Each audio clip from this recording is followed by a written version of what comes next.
Welcome back to Kingdom Connectors Missionary from the Desk. We're so excited to have you with us today, and we're more excited to have Justin and Denise Wilson with us today. A year and a half ago, my wife Alicia, we got to go on a trip to Israel, and just enjoyed so much spending time with Justin and Denise. And we promised from that point to go out to dinner and just to visit some more, and didn't for like a year. And finally we got to meet up and just really enjoyed our time together, and really just got to see what God is doing in both our lives and how similar it was. So when I thought about this show and I thought about our topic, it just made so much sense to have them on today. And the stories are absolutely remarkable about what God has done in their lives, in their businesses. And guys, if you don't mind, Justin, if you would tell me a little bit about your business and what you're doing today. Well, I'd be glad to. I have a family-owned business. My grandfather started C.A. Wilson Company, and we're an appliance, electronics, and mattress business. And as a matter of fact, this is our 85th year. Wow. As far as the success of the business, I would have to put most of that on my grandfather and my dad and his brothers, because they were the ones that really brought it from ground zero up to where it is today. And so we're just trying to continue and grow it even further. So that's kind of my story. No, that's my amazing. Business, and You don't stay in business for 85 years without laying the foundation right and then continuing the legacy that they have. That's a remarkable story. I don't know how many businesses today can say we've been in business continuous for 85 years, and that's huge. Denise, if you wouldn't mind, tell us a little bit about what you do today and just a little bit about, I guess, the dynamics of what you do on a day-to-day basis. Well, I have an amazing life, but in 2002, I had decided to kind of step out of the home. I had been a mom, stay-at-home mom for several years, and my youngest one had started junior high. So I went to work with my dad. I was terrified. I hadn't been in the marketplace in a long time, so this was kind of my way of transitioning as easily as I thought I could. And I worked there several years and transferred over to his background screening company, which is where I am today.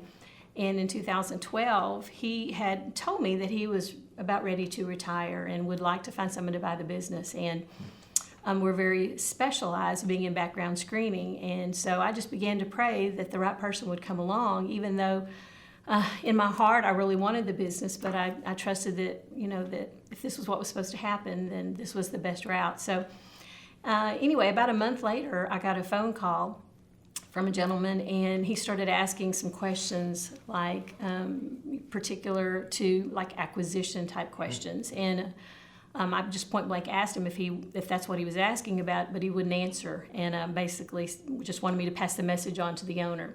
So I got his information and gave it to my dad and kind of handed it to him and saying, this is probably another one of those that's not for real, but you might want to give it a shot. So he called, and it actually turned out to be a bona fide request from a very large corporation, Thomson Reuters, that's global. Wow. At the time, they had like 66,000 employees, and big corporation. very big.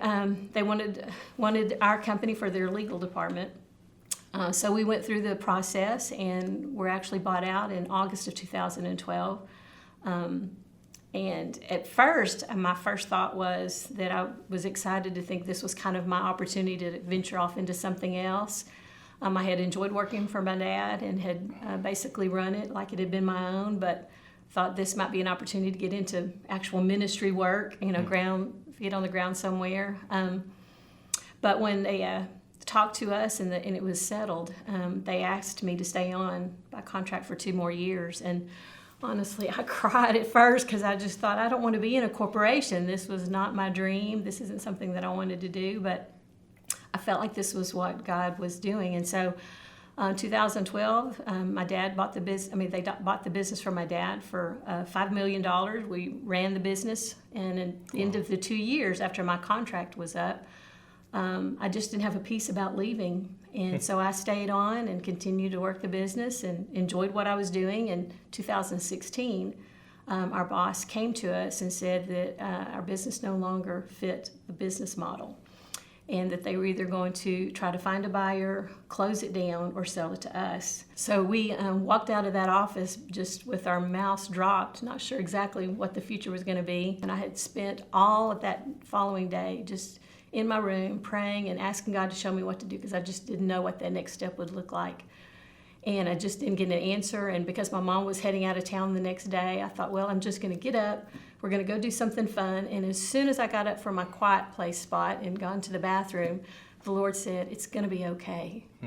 And so I really thought that moment, I didn't know how it was going to turn out, but I was like, okay, I'm all right. I'm not going to worry about it. So I got ready, took my mom to the airport the next day, went to work the next morning, and my brother-in-law called me and says, God told me to be a partner with you. And so that was a huge relief. So we responded to our boss and told him that we were interested in purchasing the company, but because of the way that they had us structured and the allocation of the different departments, et cetera, that we didn't look like a profitable business on paper. And so with that information, we were able to respond to them and let them know that, the value that they had initially thought it was worth was not actually the worth of the value based on paper. So at the end of the day, we were able to buy the company for $1, which is an absolute miracle. It makes no sense in the natural, but I felt like it was such a God thing. Not only was he blessing us and giving us the opportunity to take on a very successful business, but just to show his faithfulness and the way that he would care, and that he heard, exactly where our heart was and what our prayer was. And to continue the business as we had been doing, and to help us to grow it and to do other things with what God was showing us. That's a remarkable story, and I can tell you, I wanted you all to hear that story because it just proves how unbelievable that our God is, and how he can tell you it's going to be okay, and he can speak that into you, and it's going to be okay. And how God can take maybe a dream of, I wanted that business. $5 million is out of my reach. And God didn't have to put the $5 million in her hand, but he brought a price down to where $1, to where it was affordable, to where it was reachable to obtain what God done. And it's unbelievable. You had to hear it. They blessed me by sharing it with me. And I just thought it was so powerful that you needed to hear that, how powerful God is. If you don't mind, next we'll step into maybe what is a key or a secret to your success. I mean, what do you think is a foundation maybe your business is built on, or what would you say makes your business successful today if you had a key? Justin, 85 years, people were doing it long before you. Is it just carrying the tradition, or are there things maybe specifically you see over the years that has been done to make it successful? Well, it is a lot about the tradition, because I saw it. I saw the way my dad and his brothers worked and how hard they worked, and I realized early on that they put everything into it. You get out what you put in, and they modeled that for me, and I felt like I saw that early on, and so I took it really early on. And when I worked there, I said I worked there almost 40 years. Well, that whole time, in my mind, I was thinking at some point I would get to take on the business, but I treated that like it was mine already from the day I started working there. And as I felt comfortable taking on different things, I would do it and work it to the best of my ability, but it was mostly the things that they modeled. You just replicated that, and we've always been successful, I believe, because we see it as a service to people.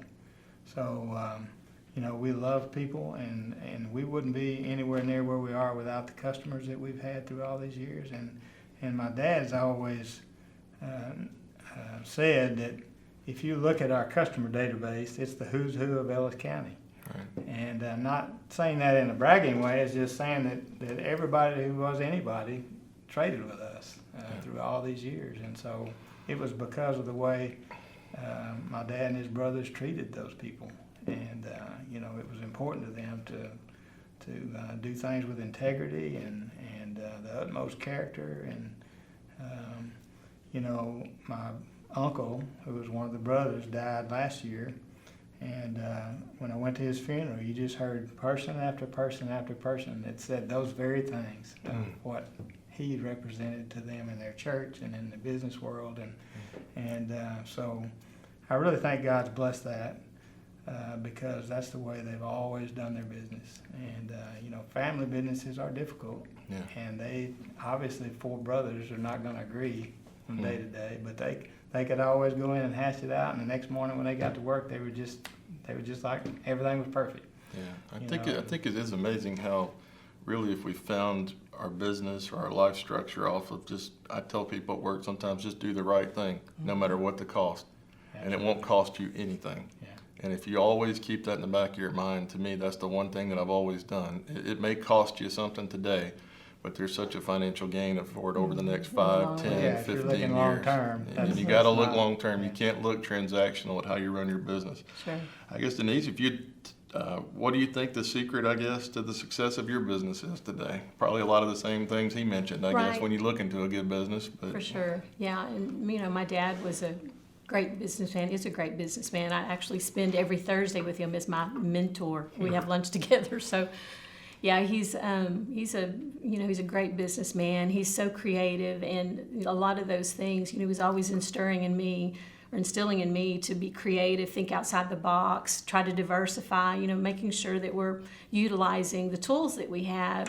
We have a great database of contractors that work for us, and making sure that we do everything we possibly can to think outside of other opportunities that we can use them, and taking good care of them. Dad was always good at taking care of the people that worked for us, and one of the things that a lot of our vendors say that do the work for us is they know that we pay them timely. That's important to people. Mm-hmm. They don't want to wait around, and so that's one of the things that they really appreciate. But I do believe that, Justin and I both, try to be good stewards with what God has given us. We truly believe that it's an opportunity that He's given us. And even though, we might have thought we were doing some other kind of ministry work, the opportunities that God has given us through our businesses has been limitless. The people that we've met, and just enabling us to pour into the people that work with us and that we are associated with because of what God has done in our lives, and demonstrating that to them so that they too can feel the same confidence that God is no respecter, and that what He does in and through us, He can and will do in and through them if they would, give Him the opportunity. the ministry's all around us. Yeah. That's one thing we keep talking about on the show is it may not look like in a jungle. It could be, it's the person that's sitting in front of you. Yeah. It's the next opportunity to love the very next person that walks in your office. And I have to remind myself of that sometimes when things get hectic and stressful and someone walks in. It's my opportunity to love them and minister to them in every way that I can. Well, I don't know about you, but I used to separate those things. Mm-hmm. I don't know, I guess guys are better at compartmentalizing things, but I always thought my work was my work, and Yeah. then when I went to church and was in that circle, it was not connected. All right. Because, but I think God changed that a few years ago for both of us. She was better at mixing the two, but and I think He showed us, that we're not looking for some ministry somewhere else. You got it. I've given it to you right there. That's and right. You need to start integrating those things, your faith and your Christianity, into your work and your business. That's right. And so it's been a lot better since I understood that. No, that's good. I think that's a huge key to success, whether it be retaining people, financial. All we got to do is just really love people. The biblical principle and model fits everything. Yeah. And I think the most powerful way that I've ministered to people sometimes is not even speaking the name of Christ or Jesus or whatever. It's just loving them like He has loved me, and love them in that way. We'll kind of transition a little bit, the show's Missionary from the Desk, but I guess at what point did you realize that maybe you were a missionary from your desk, or what? I guess if you could share that with us, or was there a turning point when you realized I can do ministry for Mike Romat? God just out of the blue told me I needed to go on a mission trip to Mexico. I didn't know why God had me going there, but I went. And it was an amazing trip, by the way. And we were going down there to help finish a dormitory for the Bible college down there. And missionary Mike was the missionary at the time down there. And so I just went with open eyes and open heart, just see what God was going to do, and had no idea at all.